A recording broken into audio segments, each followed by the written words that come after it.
আসসালামু আলাইকুম। আনা গোপনে যে চলে এই যে সুন্দর, সুন্দর রেসিপি লই। কাঁঠাল, গরু মাংস আর গরু মাংস। আর কি করব বলেন? এটা মাখাচ্ছি আমি ভাজি করার জন্য। হলুদ, মরিচ, লবণ দিয়ে একদম জিরে গুঁড়ো দিয়ে মেখে সুন্দর করে এটা কড়কড়া করে ভাজি করব পেঁয়াজ, কাঁচামরিচ দিয়ে। আর এপাশে আগুন জ্বালিয়ে বসিয়ে দিলাম আমি কাঁঠাল। আর ওই পাশে মাংস ভাজি। তো তেল দিয়ে দিলাম। তেল দেওয়ার পর আমি এখানে দিয়ে দিব পেঁয়াজ কুচি, গোটা গরম মসলা।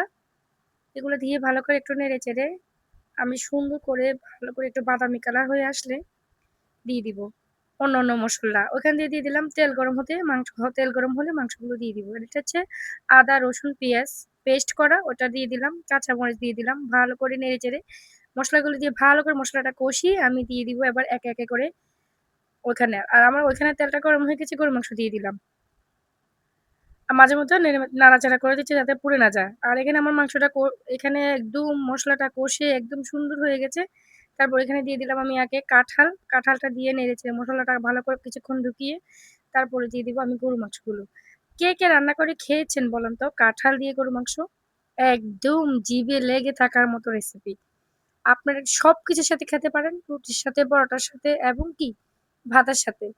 খুব মজা, খুব মজা, খুব মজা। অবশ্যই একবার ট্রাই করে দেখবেন। আমার মতন কাঁঠাল দিয়ে গরুর মাংস রেসিপিটা একদম জিভে লাগার থাকার মতো সুন্দর একটা রেসিপি, মজার একটা রেসিপি, সুস্বাদু। একবার খেলে বারবার খেতে ইচ্ছে করে। আমার রেসিপিগুলো যদি ভালো লাগে থাকে অবশ্যই কমেন্ট বক্সে জানাবেন। আসসালামু আলাইকুম। এই পর্যন্ত।